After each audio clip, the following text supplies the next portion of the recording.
Lil, here I am, back again, to read you yet another book. Funny enough, I'm not sure if we've read that in. Read that in. The best Christmas ever. I don't think we've read this in. We haven't read this in.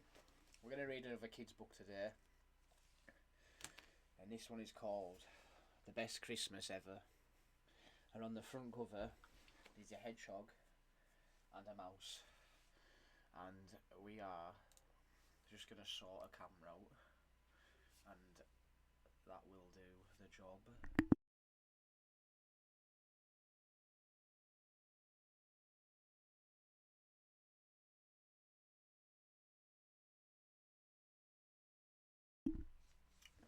See, if we refresh it all, it should just work. Right, so this book is called The Best Christmas Ever by Marnie McGee and Gavin Scott.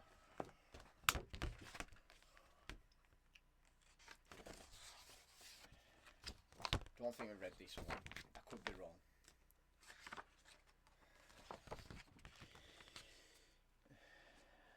Millicent Mouse was all aflutter. Christmas was only one day away, and the little mouse could hardly wait. She had swept and scrubbed until everything sparkled. She had fluffed and dusted until she sneezed. Achoo! She is Mr. Mouse, Mrs. Mouse, or doesn't say. Millicent gathered apples and nuts from the cellar.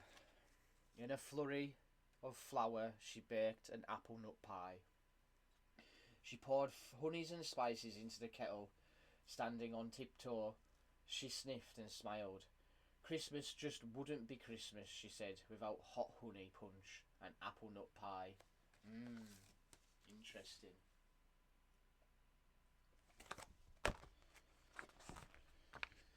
Millicent bundled up warm, then scampered out into the snow. Her black boots crunched as she walked to and fro, gathering lots and lots of ivy.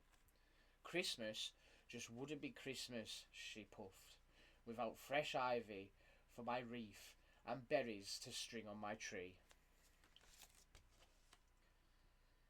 A short story, this will. But instead of berries, Millicent found a baby hedgehog snoring softly in the snow. Witchy whiskers, she gasped, and tiptoed close. He needs a better nest than that. No. So she wove all of her ivy into a leafy blanket and gently tucked it around him.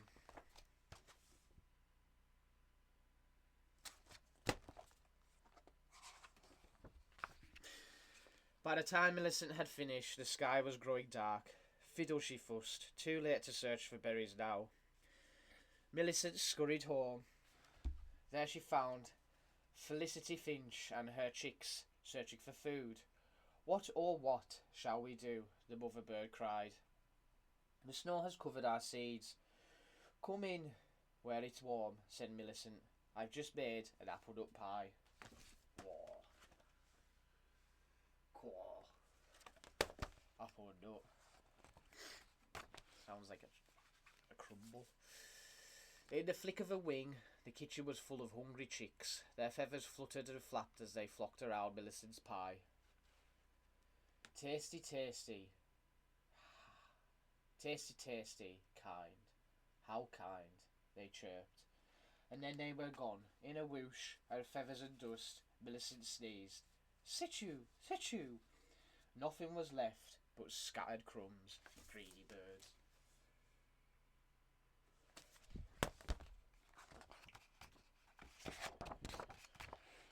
Millicent heard a knock at the door. Fiddle, she muttered. Whatever now? Berry Chibaraz, Millicent... What? Berry Charibas, Millicent called Gabriel Skunk. I brog you a present. Perfume. Perfume, said Millicent, hiding a smile. Why, thank you. Gabriel dabbed at his nose, and I nose. I have a terrible cold. Try my hot honey punch, she said. It's very good for a terrible cold. Gabriel lifted the kettle and drank every drop. Thanks, he said, and ambled off home. They're just coming in and ransacking the spot by the looks of things, Lil. Millicent looked all around. It looks as if a storm has hit. Every dish is dirty. My pie and my punch are gobbled and gone. I have no ivy for my wreath, no berries for my tree. Witchy whiskers. How can Christmas be Christmas now? They've left a mess. I didn't even do any washing up before they left.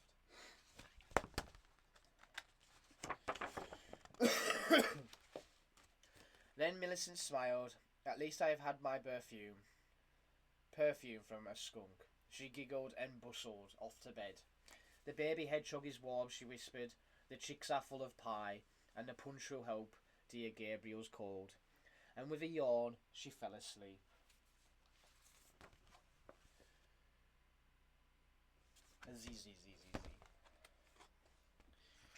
The next morning, Millicent woke to a chorus of cheeps and chirps outside where robins, sparrows, finches, and they were all singing for her. Behind the birds came a family of hedgehogs. Grandfather Hedgehog carried a sack, and the baby had flowers stuck in his prickly spines. Cheepy cheep, chirp, cheepy cheep. Oh, give her a Christmas surprise. Last came Gabriel Skunk, with a lopsided grin and a great big cake. Gracious goodness, exclaimed Millicent. She invited them in. They trimmed the tree together with treasures from Grandfather Hedgehog's sack, buttons and ribbons, sparkling foil, and scraps of cloth. No.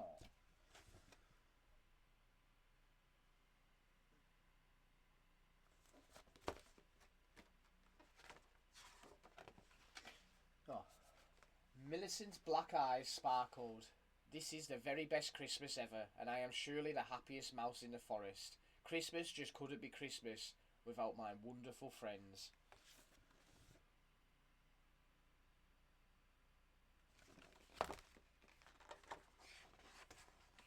And that is the end. That is the end. Enjoy your best Christmas ever with these fabulous books. Christmas is only a day away, and Millicent Mouse has scrubbed and dusted and baked until everything is perfect. But when Millicent's friends need help, her plans go topsy-turvy. How will she have perfect Christmas now? And that was The Best Christmas Ever by Marini McGee and Gavin Scott, a little Tiger Press book. And I think that concludes all our kids books, Lily.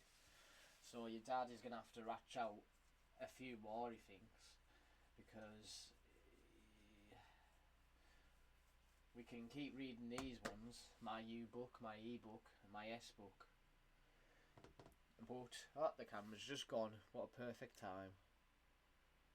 I do enjoy reading the Beatrix Potter franchise and trilogy, so I am going to hunt down some of Dad's old Beatrix Potter books because he remembers them. They were nice little books. They were nice little green books, maybe like that big, but they were little size, but they were all the little tales of all the animals, and Dad's gonna ratch that out and find them hopefully somewhere at home, at Mum's, Grandma's. But yeah, there's probably some more books around here. We're gonna look for them at some point, and we'll ratchet them out for the next few story times with Dad. For you, Lily. Dad's had a long day today, and not much has gone very well. But he's persevered and he's managed to sort a lot of it on his own, and now the day's finished, everything is sorted. So it just goes to show how your day can start out not very good, but you've just got to persevere, and it doesn't matter how you feel about it, you've just got to work at it. You can't get upset or wound up or give up. You must try your best. I'm just a bit worn out today after all that's gone on, so that's why the book's this early. We got it read so I don't forget, and because I've still got stuff to do. So I've got it read for you, so I don't forget to do it. But yeah, that was the best Christmas ever. Daddy loves you lots, and he'll see you soon. Sleep well, and don't let the bed bugs bite.